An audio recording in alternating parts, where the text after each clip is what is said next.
Most of the time, a big city can see a storm coming from a mile away.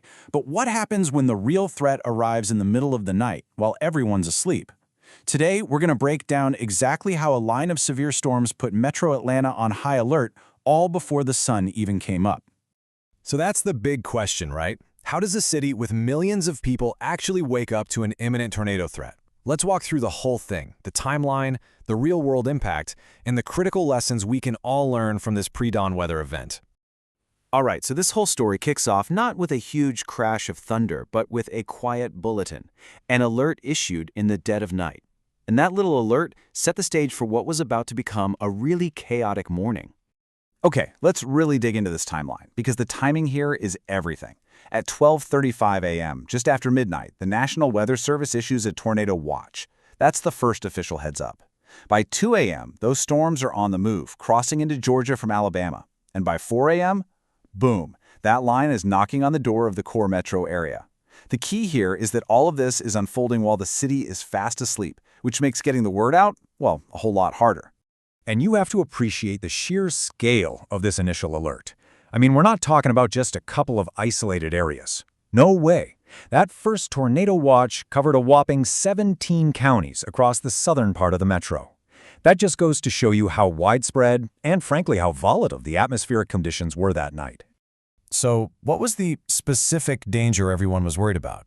Well, this quote from Fox 5's chief meteorologist David Chandley really nails it. The concern wasn't just high winds, it was for twisting within the storm cells. What he means is the potential for brief, spin-up tornadoes to just pop up, almost instantly. That makes the whole situation incredibly unpredictable. Okay, so let's jump forward into those pre-dawn hours. This is where things really start to ramp up. That broad threat we saw on the map, it's about to become a series of very specific, very real events impacting people's lives. And hey, before we go any further, this is so important. We have to be crystal clear on the difference between a watch and a warning. Think of it this way. A watch means be prepared. The ingredients for a tornado are there. But a warning, that means it's happening or it's about to. That's your signal to take action right now. Seriously, knowing the difference can be a lifesaver. And while right on cue, the situation totally escalated.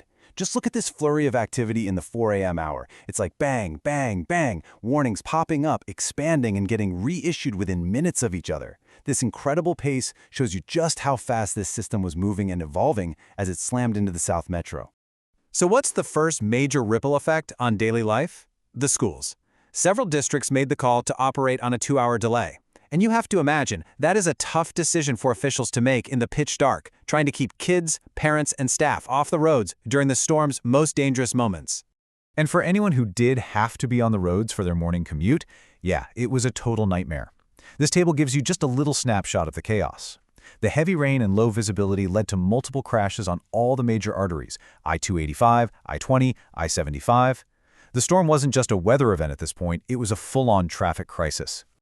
Okay, so we've tracked the storm's path, but what was actually causing all this?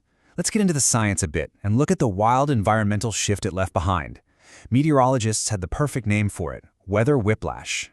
The main driver here was a really powerful cold front. This wasn't just some random thunderstorm. And that collision of air masses created something called wind shear. Just think of it as winds changing speed and direction at different altitudes. And that shearing motion, that is the key ingredient that allows those quick spin-up tornadoes to form.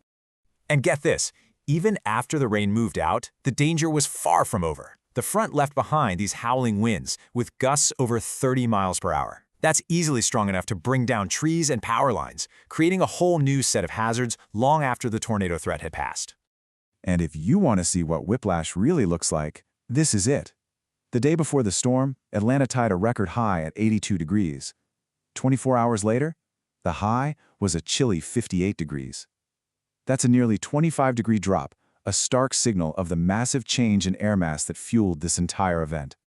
Okay, so we've dissected what happened. Let's turn to the most important part, what you can do.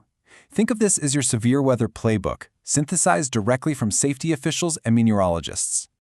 First up, getting the warning. The key word here is redundancy. You need to have multiple ways to get alerts. Don't just rely on outdoor sirens. They're meant for people who are already outside.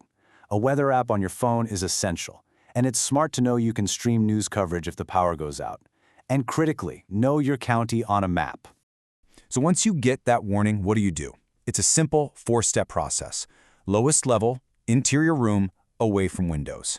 The goal is to put as many walls as possible between you and the outside. And if you're in a vehicle or a mobile home, your priority has to be abandoning it for a sturdy building.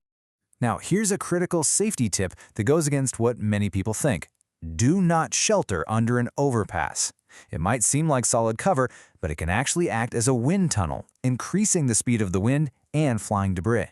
You are safer in a low-lying area like a ditch, away from the road.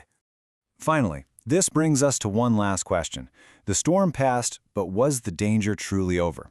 Well, the cold snap that followed brought a whole new threat, a freeze that could damage early spring vegetation. It's a powerful reminder that one weather event often just sets the stage for the next, keeping us on our toes long after the rain stops.